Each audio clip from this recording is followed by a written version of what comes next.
Wow. Yep. I know I said no more surprises, but I was really hoping to pull off one last one. How would you summarize this movie without spoiling anything? Okay, I'll take a shot. It is part 2 of the epic summer blockbuster of last year, where things sure do happen. They sure do. In the wake of the decimation, the Avengers... I don't even know where to go, because pretty much everything is a spoiler. So many spoilers. I mean, what can you even say? A bunch of stuff sure happened, and that's it. So, Cady. So, James. I should preface this by saying that we came here directly from the theater. It is like 11 o'clock at night. Yeah, actually, exactly. It's been a long day for both of us, and haven't had a lot of time to process. But in light of that, Cady, what did you think of Avengers Endgame? I mean, it's not quite what I was expecting it to be, but I actually feel okay. Yeah? Yeah, I'm not as completely crushed and heartbroken as I thought I was going to be. Still am, but not as bad. So that's good. That is good. Yeah. What about you, James? Well, I enjoyed it. I think I would even venture to say that it was good. It was good. It was, much like Cady said, not at all what I was expecting. There was so much that I could not possibly have predicted, as there is video evidence on the internet of which there is video evidence on the internet. Shut up. I got you. In preparation, as usual, I purchased the Endgame Prelude, which was pretty much exactly Infinity War, but in comic form. And yeah, it didn't spoil anything. Our predictions didn't really spoil anything. Even some of the things that I think maybe we expected to happen didn't happen the way we expected them to happen. It was a wild, wild ride. A roller coaster ride, I would even say. Yes, and I enjoyed it. So we can probably skip casting, right? I think so at this point. I don't think there's a single new character in this movie. But in light of that, we're just going to dive right into spoiler territory. So if you haven't seen the movie, go see the movie. And just go see the movie. Seriously, go see the movie. Yeah, I didn't take any notes during the movie. I turned my microphone on in my car and just basically talked the entire way here, though. So I have somewhat organized things. I tried to kind of like go through the movie in order from what I had thought. Yep. And it's a little out of order because there were specific things that I remembered that I wanted to mention. Meanwhile, mine are probably all in order, but completely legible because I wrote them while not taking my eyes off the screen in a very dark room. I don't think a lot of my things were either the specific things I wanted to talk about or just like things that I didn't want to forget. So, I mean, do you have anything that's towards the beginning? Do you want to start? I sure do. Go ahead. So that cold open. Yeah. As soon as it started, did you clench up? Because I sure clenched up. I did. Because I knew exactly what was going to happen. Exactly. Excuse my Raisinets. The movie opens. Would you like Raisinets? I sure would. They're dark chocolate Raisinets. I need the antioxidants.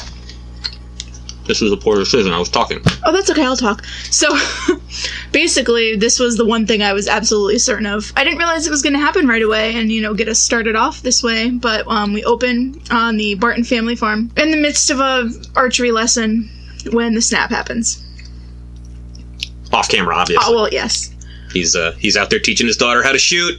The boys are playing baseball in the background. Nathan's a little older than I thought he would be, but, whatever. 5 years. And then he takes his eyes off him for a second and turns around to find just sort of like a misting of ash. Has no idea what the hell's going on. I was totally prepared for it, but it still hurt. It sucked. Yeah, it was pretty bad. I was also very worried throughout the movie that he was going to die. So there's a thing in the comics with, Ronan, Hawkeye, where, he gets, the whole, alien power crazy thing. And that didn't happen. Well, I was kind of thinking it might have, especially later on there are instances where he may have access to such powers. Yeah. But the whole movie, I just was super worried he was going to die. So, I mean, that was one thing that made me happy that he didn't. There was an absolute moment where it's like, he very well could have. I know, and that was... It was him or someone else. So that was part of the roller coaster ride, and I don't like roller coasters. So there you go. That makes sense. I don't particularly care for them myself. Speaking of, the whole opening was it was different because it opened with that, and then there was I don't I can't even tell you the song that was playing. I tried to write down a lyric. It was a very like slow kind of melancholy song. But not like some of the other music that we got later on. It was modern. Yeah. Oh yeah. But Yeah. Not orchestral. What's like that it normally song? Is. It didn't stick. But we had the cold open. We had the standard Marvel thing with music, and then we had the title later. Yeah, the title was quite a bit later because we had you have Tony Stark recording his memoirs in space while playing paper football with Nebula, which is kind of a nice little scene, but at the same time it was like, ugh. And he looks like crap because he hasn't eaten in 3 weeks? I think he said day 21 or 24. Day 22, I think, was when. So yeah, 3 weeks. There was not really anything to eat. They did a good job making him look old and sickly. Yeah. I wonder how much of it was computers and how much of it was method and how much of it was just... I haven't seen Robert Downey Jr. shirtless recently. But then, and then they cut back to Earth. Oh, that's a thing. The post-credit scene in Captain Marvel was not right out of this movie at all. The movie picked up having assumed that it already happened, because I remember... Because they're floating there in space, dead in the water. It looks like Tony's dead. And then I had a moment where I was like... Because I couldn't picture why she would be picking him up and moving him in the first place if he wasn't. But they've just bonded that much. And then Captain Marvel comes out of nowhere, and I'm like, well, why is Captain Marvel saving him just all of a sudden? And I was like, oh, plot hole. And then she shows up back on Earth carrying the ship that they're in and lands outside Avengers headquarters because they sent her to go get him. Yeah. And I was like, okay, well, there are a few moments like that where I was kind of like, quite a few. But I'm okay with things like that. A lot of it. Where they allow the viewer to figure things out. I'm sure there are a lot of people out there who'll be pissed. Well, it's kind of like the Tesseract in Captain Marvel, where I was like, what the fuck? And then I looked it up, and that was like, a little bit more esoteric, though, I think. This one, especially because that movie is so recent in our minds. But I mean, like, it was one of those things where, like, once I figured that out, I was like, oh, that makes sense, it's fine. Yeah. And then, I mean, they're back at Avengers headquarters. Stark is pissed off at Steve because when the time came, he wasn't there, even though he promised he would be. Although, he didn't even call him, though. No, that's not the point. The point is the reason he wasn't there was because of that whole conflict that they had, which Tony still takes personally, or at least at the beginning of the movie still takes personally, because he said, Thanos has been in my head. I wanted to build a suit of armor around the world. Oh, we'd sacrifice our freedom. And if Rogers had been on the other side of that argument, then he wouldn't have been gone in the first place. So, but then, I mean, that happens, and then, while Stark is taking a little nap because Bruce tranquilizes him, the rest of the team hops. Did they take? Yeah, they took the Milano. Fly to Thanos' little turnip farm much earlier than I was expecting, and just murder the shit out of him. Just a little. It doesn't take any time. Like, it's not even a fight. He used the Infinity Stones to destroy the Infinity Stones, having accomplished his goal in his mind. He shows up. He's crippled because in destroying them, it withered his arm. He just looks bad. And then there's no fight. Thor just whacks his head off. Yep. He went for the head. Surprise. And then we get to the opening title. Yes. After that whole sequence. Oh, here's a weird question. Where does the snap fall on abortion rights? That is a weird question. Like, were there a bunch of women who got disintegrated and then fetuses just popped to the ground because they were alive? It's not really important, but it occurred to me. I don't know. I'd imagine that it picks life begins at birth, not at conception. According to Thanos. Or the Infinity Stones. And/or, yes. Well, Bucky's arm was a part of him, and it disintegrated. That's so the thing that's it. I've always kind of wondered because, like, they're close. How come Bucky's arm disintegrated, but the gun he was holding didn't? And I mean, there's a degree of sense to be made of it. But at the same time, it's like people's clothes disappeared with them. But it's just, it seems kind of arbitrary. It almost would have been kind of powerful in the last movie if, like, just they had dissolved and the clothes had just gone. But probably been harder to animate. So. And I mean, any Marvel movie really, but it was a lot funnier than I was, like, ready for. Yeah. It had moments that were hilarious. I would agree. And there are probably a couple of instances, though I did not probably write them down, where the joke almost seems a little bit out of place. That's kind of what they do, though. They've done that. Oh, no, I know. And in some cases, I almost find it problematic. Even in a movie that was almost a straight-up comedy, Thor Ragnarok, there were moments where it was, like, supposed to be serious, and then they undercut it with a joke. And it's like, I get it.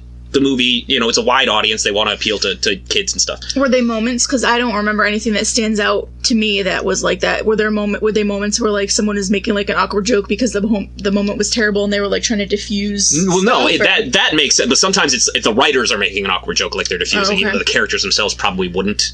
But I'm also kind of jaded. And again, I'm not the only person that this movie is supposed to appeal to, and it's, I'm not saying it's wrong, it's just for me personally. Yeah. Well, I feel like enough of it, too, I was spent being very anxious that I maybe didn't appreciate all of it, too. I'm definitely going to see it a few more times. Yeah, agreed. Speaking of, basically the first act, the movie fits very well into basically like 3 nice acts.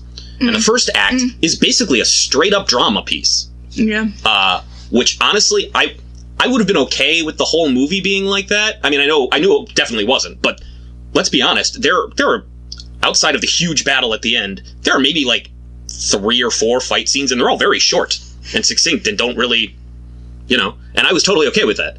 Because I was kind of excited at the idea that like it would be focused and the characters would do a lot of reflection and like we'd get to know them as people, rather than just superheroes. And the first act was very much that, and then we got to the second act, and things got a little crazy, and things got a little sillier. And after that first act, it was a little jarring for me, but it was still fun. It was fun. It almost felt like they could be 3 separate movies. I mean, 3 short movies.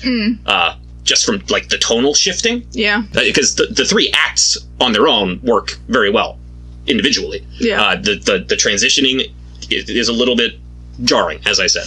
But for me, from the second act to the third act, it was most apparent. Because the first one, I mean, it flowed a little bit better because it was like, we have to do this thing. It's gonna be a time heist. And then it does the time heist, and it's like, oh, well, that's all right then. And then it all shifted afterwards, and I was just like, so much else has just happened that I needed a moment to process, and I didn't have it. And then all this other stuff was happening, and I was like, all right, fine. Yeah, there obviously... There was, even with a 3-hour-long runtime, there was a lot going on. I didn't really feel like it was overstuffed any more than, say, like Infinity War was. Yeah, no, I would agree. Where, I mean, there's a lot going on and to process, but it's not so much that you can't. It's not like watching Pirates 3, where they're just like, shit's happening. Again, speaking about the tonal shifts and the underlying comedy that it's a staple of Marvel movies. They couldn't get away without putting some in, especially because, again, this movie it's supposed to be for, maybe not for everybody, but for a wide audience. And the kids really like the joke, and a lot of adults do too. And I think the kids behind us fell asleep, honestly. That first act was not for kids. Not really. Brutal decapitations and all that. But what I was saying, a lot of the comedy, at least for me, and it wasn't even necessarily all comedy, it was just like nice moments, was there's so many moments, characters pop up that you never figured would be in this movie or you'd ever see again. Lines are said that if you're not like a diehard fan of the MCU, they're just a fine line, but you're like, I get it. I know exactly what they're referencing here. Yeah. And those, while in some films, Force Awakens, they can feel cumbersome because this is the culmination of this, 12, 11 years worth of films. It all felt earned because, like I said, a lot of it's not stuff that anyone who's just coming into this movie, there may be a casual viewer is going to pick up on. But for us, it was a delight. Yeah. There were specific moments. The time heist, we ventured into other movies to get stones and whatnot, and there were a lot of delightful moments in that. Like the whole thing in Stark Tower, from Avengers, that was just amazing. The bit about how he's talking to that's America. Yeah, I know. That the moment in the elevator. Yeah. Where they take exact shots. Yeah. Because we can say this, they go back in time to get the Infinity Stones before Thanos can have gotten them. Yes. And they split up into 3 teams, and 3 of them go back to New York in 2012. Yep. To get the 3 Infinity Stones that were there at that time. And they're in Stark Tower right at the end of Avengers after Loki's been defeated. And what's his name? From Sitwell, yes. And Rumlow. And who's Rumlow? Oh, Rumlow, yes. Rumlow. Sitwell and Rumlow are in there, and they come to pick up the spear, a Loki spear. And then they're like, he gets on the elevator because he's supposed to intercept it. And no one questions it because he's Captain America. Captain America looks the same because he's timeless and ageless. And then there's exact, like you said, there are exact shots. It was, so they step in and he like turns around and you're like, oh my god, it's just like in the Winter Soldier. And then like literally there's a shot that I'm positive is from that scene in Winter Soldier. Footage. It's amazing. That's pretty good. And then he's like, oh yeah, give me the spear. I received an order from the director and I'm supposed to take the spear from here. And they're like, I'm not sure I trust you. And then he leans in and he says, Hail Hydra.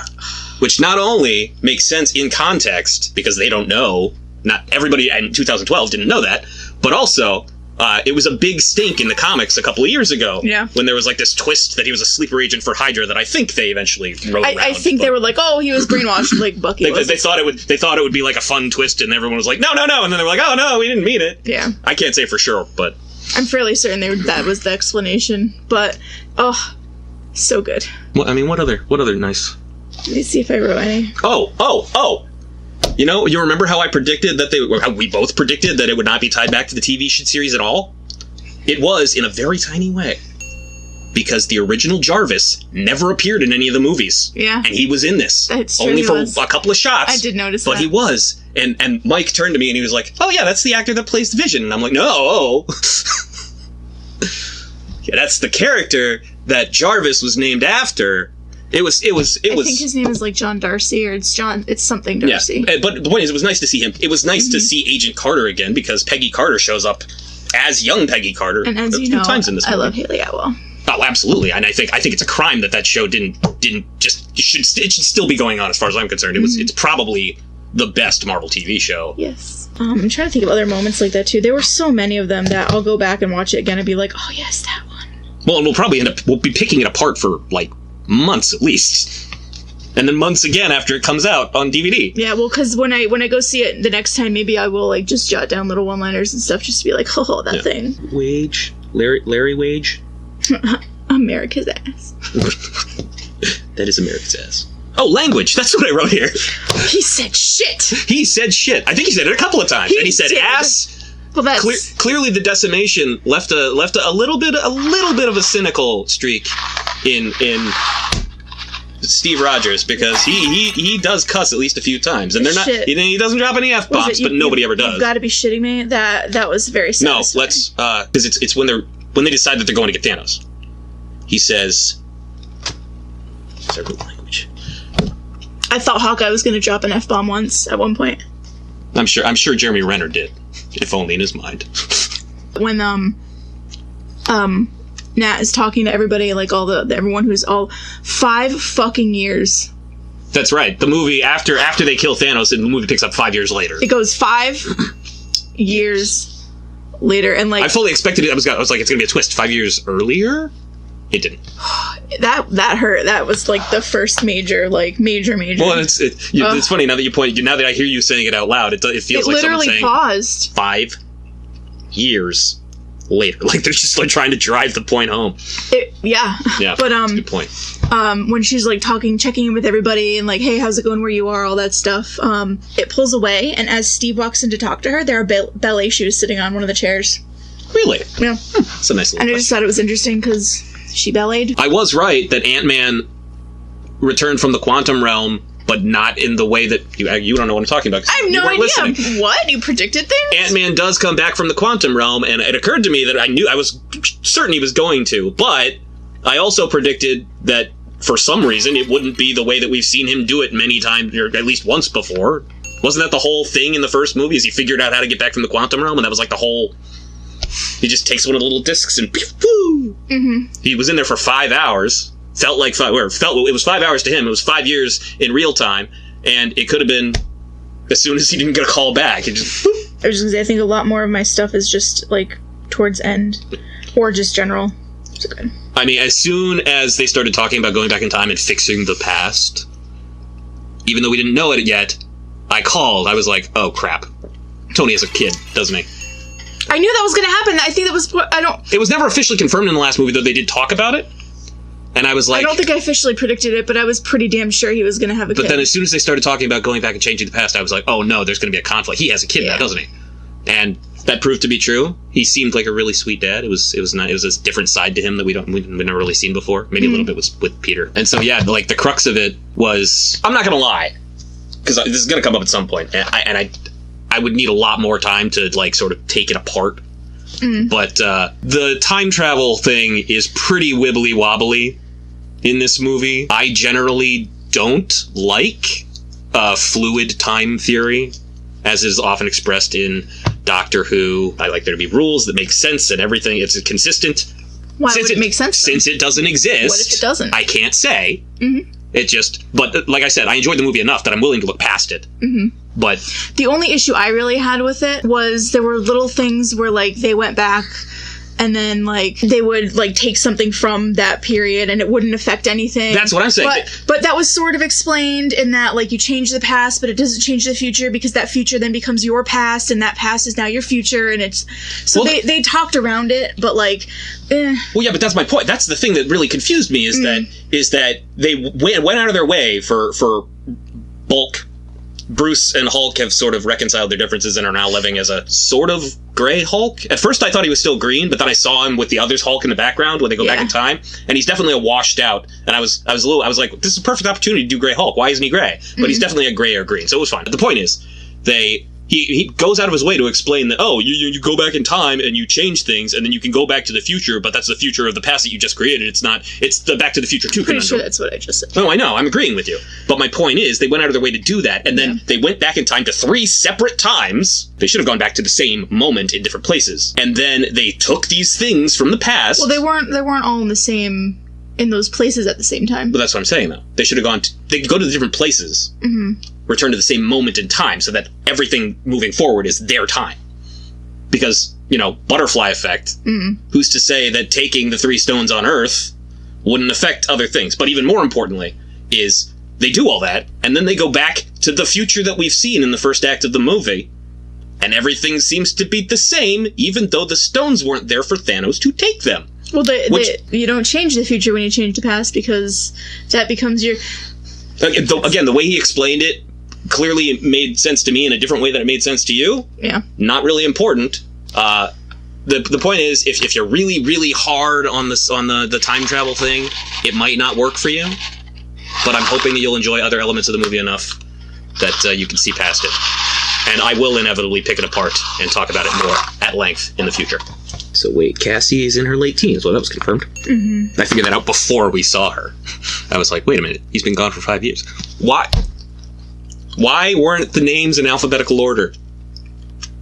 I feel like he just kept jumping to the other side of the stones. No, that I looked in one shot. Stones? Lang was underneath like London or something that should have been after it alphabetically. And just as relevantly, who's to say there's not more than one Scott Lang? Like this is a terrible design for a memorial. Just in that one place. I'm sure there are memorials everywhere. Well, it would have to be like they have to have memorials in like every city in the world. It's not like the Vietnam War memorial was just that one war. Yeah. This is half of the world. Yeah, although who's to say everyone would want to have made a memorial? I'm sure maybe other places wouldn't have. Well, it became very clear that, like, in light of the newfound lack of things, people flocked to the more populous areas.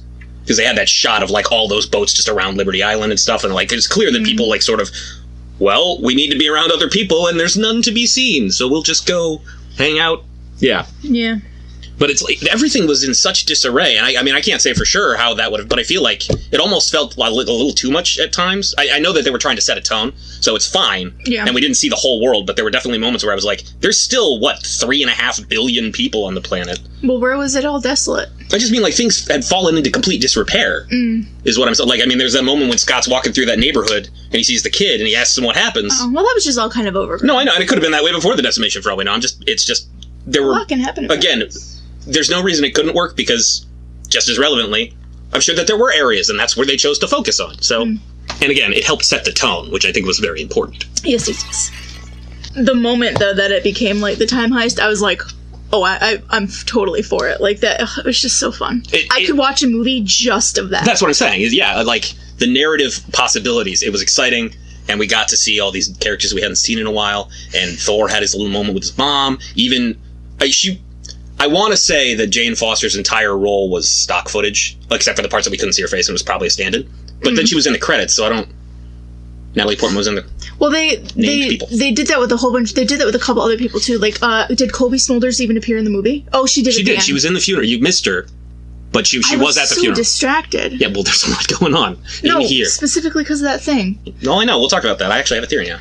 Thought about it on the way home. It did occur to me that if they went back and just reset things at the time of the decimation, Pepper could have already been pregnant, and then Tony would still have his kid, because obviously she was already pregnant when it happened. But then it's still, you know, this is a kid you've known for 5 years and you've grown up. You still don't want to lose them, even if they're theoretically going to be born and raised. You know, it's. I had a thought, but then I realized that it wasn't a thing, so never mind. Well, does it have the potential to make you look dumb? I don't think so. Right, sure. I shouldn't have said anything. Damn. There was a lot of like feel good kind of like sayings, just in everyone's like little story they had like a closure moment. Yeah. Which, I mean, of course they're going to have because it's the last movie. Yeah, for a lot of them. Yeah, and specifically like Thor and his mother. Yep. And the whole, you know, don't be who you're supposed to be who you are. Yeah. And like that whole thing. It's an important lesson, I think. Yeah. For everyone. Tony running into Howard. And, like, that whole thanks for, you know, everything you've done, all that stuff. And I was just thinking... A lot of this, and then, of course, Cap saw Peggy in the past. And what I had thought was, when they were in the elevator, Tony and Howard, he was like, wait, how far along is she? Like he was surprised by that. It should be... You'll be born next week, son. Well, no, but, I mean, like, that was kind of a weird focus, wasn't it? Like, he was like, the timeline doesn't match up. Like, he seemed really surprised as to that. That would be an interesting twist, but at the same time, he may have just not been focusing on it. Maybe he was just in shock or whatever. It hadn't hit him that it was so close to the day he was born. I don't know. That's fair. And I didn't write down when exactly they went back to, or when how long it was. It was April something, 1970. At least Robert Downey Jr. was born on April 4th. Well, because I remember it was something similar to that, because he was, like, feeding them the dates to, like, type in or whatever. Yeah. I know it was definitely 1970. Yeah. I thought they were going back to that scene that we saw at the beginning of Ant-Man.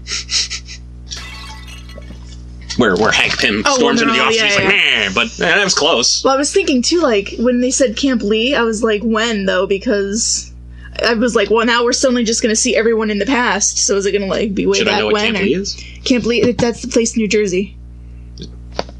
What's the significance of it? Well, it was where they went, where Howard was and everything. No, I got that. Trained. What was the significance of it before? Okay. When he was little Steve. Like, that's the camp they were at. Yeah. The fact that New Asgard was in fucking Norway. I mean, I was wondering the whole time, because it never, at no point does it actually say it's in Norway, does it? Well, no, but the town that it was in, like, the language, it looked like it was... Yeah, former or something guard. And it certainly, it didn't occur to me until we got to the end, and he was talking to Valkyrie, and I was seeing the scenery, and I was like, this looks a lot like where Odin died, so maybe it's in Norway. And because they didn't show how Hulk and Rocket got to the truck riding up the road, it hadn't clicked in my head until I'm pretty sure. That seems like the appropriate pace for the Asgardians to set. I've played a lot of Google, the Google Map game or whatever, where like you have to click around in the map and see where you've landed. Find population, or find some one of those things. Yeah. I know some Norwegian letters. All right. Once they started going back, I figured that they were gonna reassemble the stones, put them in the gauntlet, and then set everything back to the moment that the decimation happened. But because they had the Infinity Gauntlet, they could fix any inconsistencies. That's not what they ended up doing. Yeah. But that's a thought that I had, because I was like, I mean, once they have them, they can theoretically do anything, but they also have to be able to wield it, and that was not exactly a...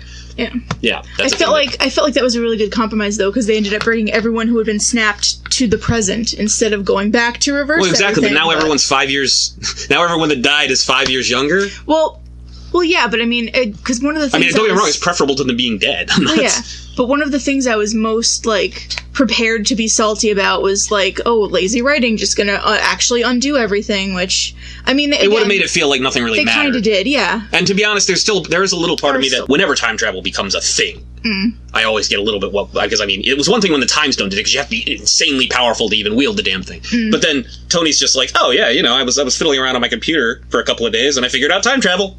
Just never bothered to think about it before. It's something that's always going to be like hovering over my head for as long as the MCU continues to be a thing, and I'm going to be like, well, we have time travel now, but you got to be responsible. You can't use it willy-nilly. And admittedly, it's pretty much it's only Bruce and Tony that seem to really understand it. they explained how to make it work to the others, but they don't really know how to do it without... Although Nebula seemed to be able to run the machine pretty easily. So, but yeah, and then of course there's the Captain Marvel, who has her reasons for not being in most of this movie. If only because there's that moment at the end where I was like, what are they shooting at? Yeah. And then she shows up and I was like, oh, right, duh. She was in this movie. I was like, what other ship could there possibly be right now? I was like, twist character? Oh god, Galactus is here! But, and then she shows up and fixes everything in a second. You know, and that's the Superman syndrome that I think I talked about when we talked about that movie. Yeah. Is when they're too powerful, it takes some of the stakes away. But it also, they do kind of make an effort to explain that she's taking care of, like, the entire galaxy. So she can't just be here dealing with this stuff all the time. Yeah. And I guess now is a good time to talk about it, too, is I think my second note is that, I don't know if cheap is too strong a word, but especially when we hit the third act, it just felt really cheap. I appreciated, like, everyone coming together and, like, that big, like, we're all fighting together moment, the final assemble thing. But, like, it just, until it got back to, like, the one-on-one thing where the battle kind of, like, wrapped up, it felt like I was like, all right, well... the Superman thing, like, it's happening, it's fine. And then, I mean, the final ending, like, it kind of fixed that for me, too, because some things that I was like, oh, well, this better happen because, for specifically Gamora. Which they found a way around it, and that's okay. Yeah. I mean, don't get me wrong, I still would have been happy with her not coming back. I don't need Gamora, but at least it made sense within the context that they established. Yeah, and because characters that were killed by Stone's pre-snap... Still no Vision. Stayed dead. Like, there wasn't that loop around for it, though. But what happened to past Loki? Oh, he just bounced. I guess. But that also is going to be... Which raises the question, okay, Vision, who's supposed to be in that show with Scarlet Witch, is still dead, as far as we know. Is he? I thought it was going to be Loki. Vision and Scarlet Witch are getting a show.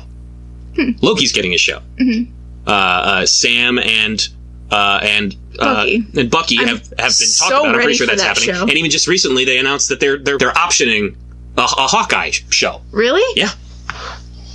Oh. Just like last week. Well, that'd be amazing. But it ended with me thinking, well, it was nice to see Hawkeye in a movie for once, and then I'll never see him again.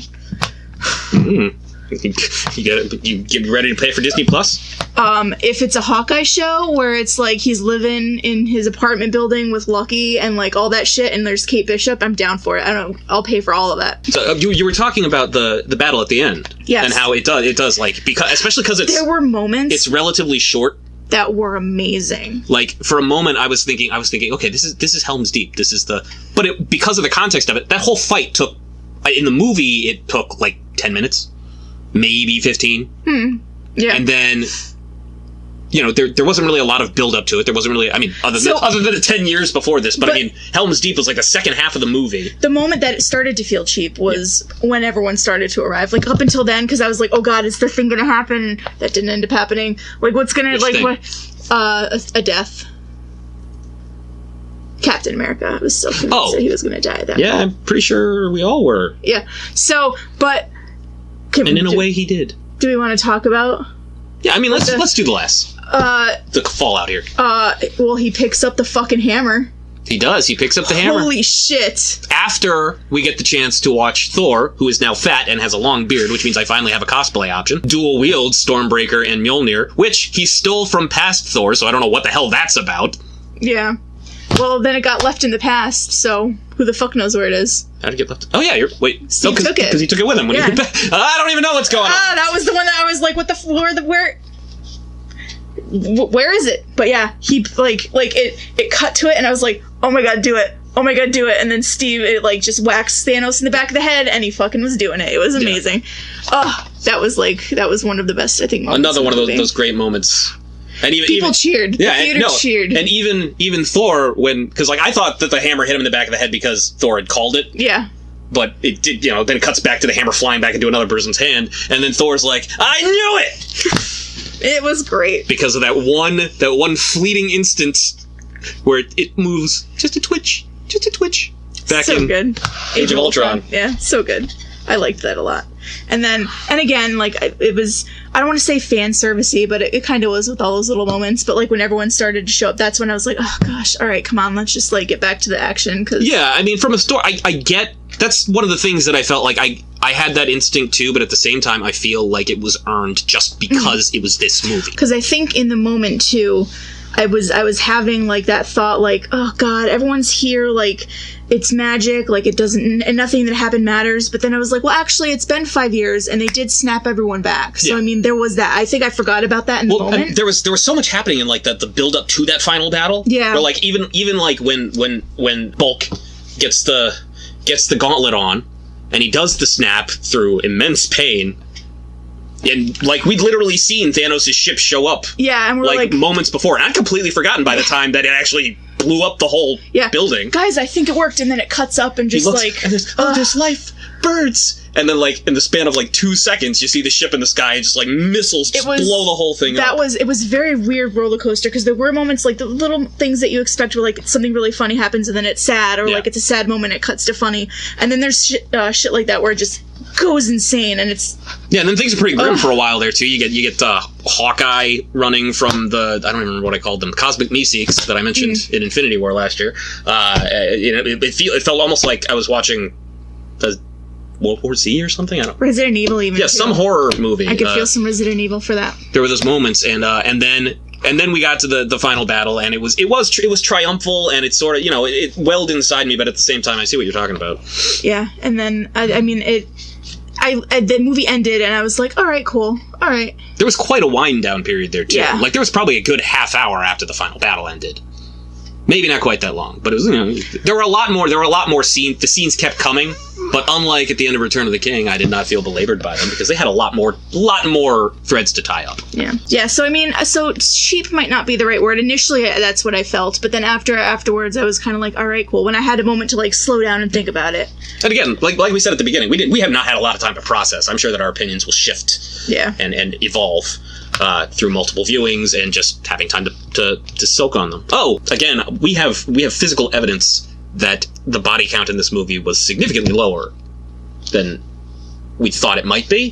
Different people than we thought would died, and just less overall, I think. One important death, though. I was genuinely shocked that they didn't have Cap go to Vormir, as like he wasn't part of that team. I'm glad he wasn't. Red Skull? Exactly. Because I was like, that would explain why they did this in the first place. And they didn't, whatever. But the point is, they go there, and we all know that in order to get the Soul Stone, you have to sacrifice the thing you love the most. It didn't even occur to me. A thing that you love the most. It didn't even occur to me. As soon as they got there, I was like, well, how are they going to do this? It didn't occur to me until then. Because I had not forgotten the rule. Red Skull showed up, and I was like, oh, fuck. They fight over who's going to sacrifice themselves, as heroes do, as opposed to just pushing the other one off a cliff. And it goes on a little bit longer than it should. Not that I didn't enjoy it, but I just mean, like, both of them almost die several times. If that wire hadn't caught, they both would have died, and the whole thing would have been fucked. Well, we've seen, like, they're pretty evenly matched, so we've seen them fight. No, again, I'm not complaining. It was like... And you can bet that they both would fight to keep the other one alive. You have, like, 3 or 4 moments where you're like, oh, it's him. Oh, it's her. Oh God, it's both of them. Just let me go. That was the moment, too, because I'd gone into the movie genuinely worried that Hawkeye was going to die. And then that moment happened, and I was like, oh, God. Yeah, as soon as they started talking, I was like, I have no idea who's going to die here. I really don't. It wasn't any better. She's got a movie coming out. What the... Origin story, or Budapest. But here's the thing, though, and I think that, because I thought about this when we were doing our prediction video, do origin stories function as well when you know the character's ultimate fate? It does if you love the characters as much as I do. I'm not saying that they can't be good. I'm saying that even the best ones, when you do know the ultimate fate, it does sort of... There's something there that wouldn't be there otherwise. That's true, because I did watch a movie recently. It was 42. Oh, yeah. So, like, there obviously you know how that happened, like, what happened from that. Like, there was no emotional investment. First black baseball player goes on to be the king of an African nation. What a story! And then eventually gets evaporated. It's still bizarre to me whenever I hear Chadwick Boseman speak, and he's not African or, like... From New York. British. Well, is he from New York? I think he's from New York. So there was the moment too during the big battle at the end where probably at least a little bit because of the fact that they had killed Black Widow, all the girls band together. Oh, thank God you brought it up. And have that moment again. You saved me. Yeah, well, I was just gonna leave it out. It was I'm sure to kind of balance that out. Like, hey, we killed Black Widow, who you guys were mad about us saying she's, a lady. And don't worry, there's all these other women characters, which I thought was kind of cool too, just because it's a reminder, like, hey, we still have all these characters, and we're gonna move forward with them. Yeah, but, and it's good to. It was way more apparent. It's good to hear. It was like the other couple of times I noticed, but this one they did very clearly. Yeah, but I didn't realize how many there were too, and I was just like, that's really cool. It's good. Not just good for you to bring it up because I brought it up the last couple of times and I felt weird about it. It's also good to hear your perspective about how it was nice to see. And there was a moment too. So before the movie even started, when I was waiting outside for everybody to get there were a couple, not cosplayers. I think they were like the professional impersonators. Cosplayers. Well, no, like impersonators for characters and stuff. But yeah, I guess professional cosplayers. I mean, that's there what that is. There were a couple. There were 3 Captain Americas, a Captain Marvel, and a Bucky. And like a little girl came up with her dad. Bucky was a woman. I don't know if you noticed. I did. A little girl came up with her dad, and she was like, "Oh my God, it's Captain Marvel!" Like she was probably like 7 or 8 or something, and it was just awesome. That's cool. She like ran up and she was like, "Oh my gosh, Captain Marvel!" And she was like, "You know who I am? Did you see my movie?" And it was super adorable, but like it was really cool. Yeah, because those are the kinds of things that like when I notice them, girl power and all that. That's great. And I want young women in particular, the ones that are seeing this and like at an impressionable age, to be able to see these things and think, yes, I can be this. This can be something I can do. And as an adult male who, I generally support feminism as a rule. It's just it's always very obvious to me because it's like, well, I mean, I get it, but there are also men. We're all on the same team here, right? But it's not just for me. We got to think about future generations. Also, I feel that the comics industry and the comic movie industry is also kind of doing their due diligence for years of kind of sucking at female representation. So focusing more on the... Yeah. So aside from that, who didn't walk away from this movie? Let's be straight here. Yeah, it was Tony. That's the only one I can think of. The only one that wasn't already dead, and that honestly, wasn't a bad guy. Thanos did die twice. Yes. So, and neither of us thought it would be Tony. So, but it also kind of makes sense because he is Iron Man. He started this whole thing. And I overheard someone saying like that noise at the end was like the anvil hammering, like from Iron Man 1. That makes sense. And it sounded. I thought it was like, that sounds a lot like it. The closest thing we got to a post-credit scene was there was this little tiny sound, dinging sound as the credits ended. Yeah. But I mean, and I thought about this on the ride home too. I guess it kind of does make sense that it was Tony because with all the paralleling and nodding that they do at other movies, this one there was that big moment where he and Steve were fighting about the time traveling, which this is me, I'm protecting my thing, and in Avengers 1 there was that whole not every man for himself, but like not the bigger picture. And Cap was like, "You'll never make this sacrifice play," and he makes the sacrifice play once again. That's the fun thing about Cap and Iron Man's arc through this 3-phase movie universe is that Tony started out as this selfish, self-involved kind of dick who has like a traumatizing moment and decides, you know what, I can make this work. I can make it cool, something cool. And Steve is just this idealistic young, just really strong-willed, respectable guy, but a little naive. And then right about phase 2, you get the Hydra thing, and Steve suddenly becomes like really suspicious. Yeah. And Tony, after Avengers, does the missile thing, and he starts thinking globally and like trying to protect people. And so when you look at it that way, it makes perfect sense that he's the one that sacrificed himself to save literally everyone. Yeah. So, because at that point, Thanos had decided once he gets the gems, everyone's gonna die. Not just half the people. He'll make his own people. Fuck this planet. And then Steve gets to live his life. And yeah, the character of Steve has effectively died, even though he's still alive, because he goes back in time and he stays there. How do we know how far he went back? Well, with them dancing, I would assume it was the late 40s. 40s, 50s. Because he crashed. Did Agent Carter even happen? Again, it doesn't change the future because it's a different thing. But anyway, he shows up at the end, old Steve, having lived a full life with Peggy Carter, and hands over the mantle of Captain America to...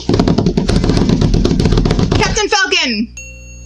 It is Captain Falcon now. Yep. So that's one question answered. I still think I would watch a buddy cop one where he's like, here you go, you take the shield. It could still happen. It just might be it might take place during that sort of phase where they're on the run or something. I don't know. Or they could still be buds. I mean, I'll watch it regardless. I'll totally watch that movie. I think that's pretty much it. The one other thing I want to bring up, because I know it's bugging both of us. Do you mean the big words that say, who the fuck was that kid? Yes. At Tony's funeral, pretty much everyone of import shows up. And they do like that nice moment where they're all kind of they're in their groups from their own sort of individual franchises. Hands between them. Yeah, you got the Guardians, and you got the Iron Man characters, and you got the Captain America characters. And then, as they're panning away from the Guardians, standing behind them, closer to the shed. Well, it was behind Bucky and them even too. Like. You're right. It was. But the point is, the last definitely recognizable group of characters behind this person. We got Maria Hill, and I only caught a glimpse of him, and it was an older gentleman. I believe it was Thunderbolt Ross, because he appeared in the closing credits. So that's the only place I could think he even was, because he didn't show up in the rest of the movie. But the point is, there was one random kid, random blonde kid, probably late teens, maybe early 20s, that neither of us recognized. And I was thinking about it on the way home, and the only thing I can think of is that maybe, because he's right about the right age, it's the kid from Iron Man 3. Oh. Maybe. I could not say for sure, but I do have to go watch Iron Man 3 now, and hopefully find some pirated image of that kid on, or maybe I could just go to IMDb and look up the. Because then who else could it possibly be? I guess we'll just have to rewatch all these movies again. Dang. Because if Steve had a kid, he'd be older than that.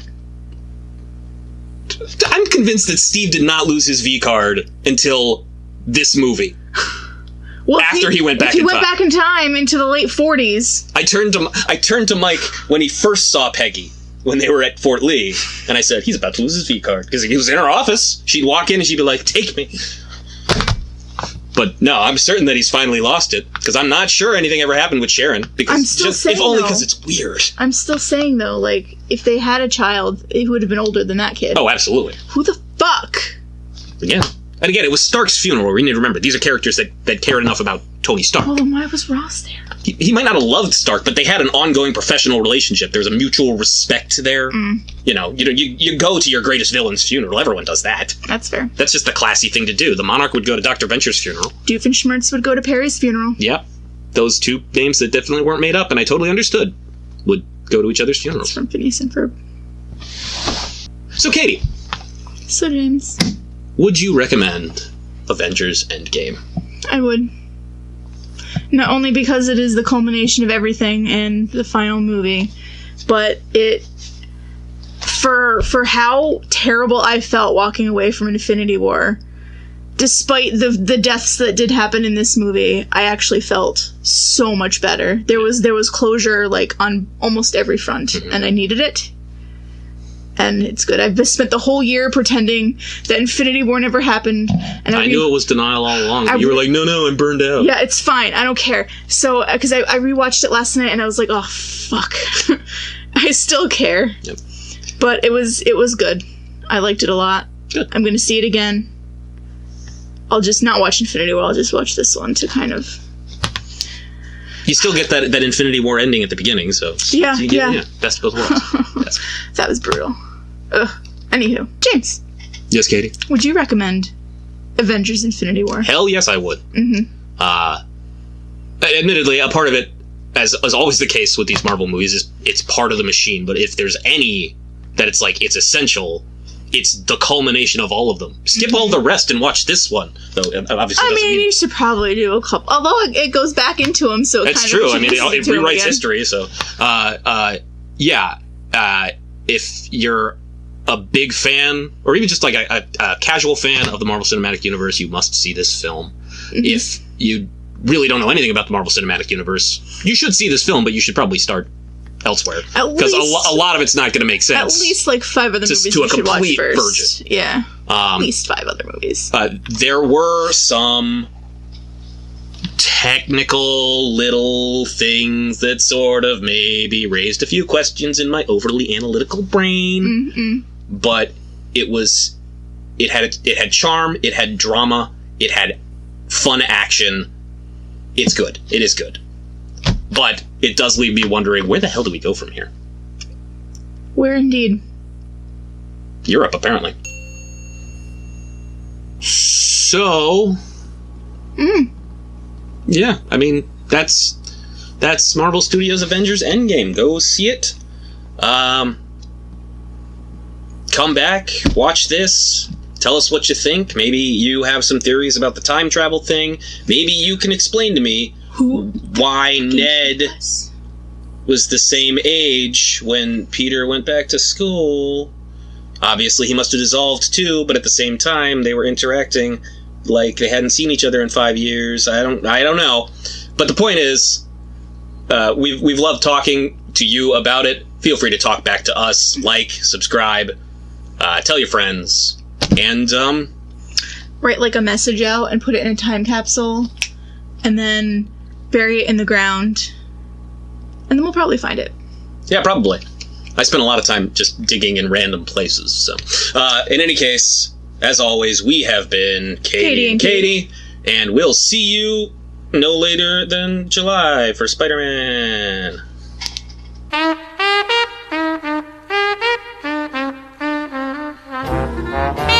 Alright, so it looks like the final point tally is...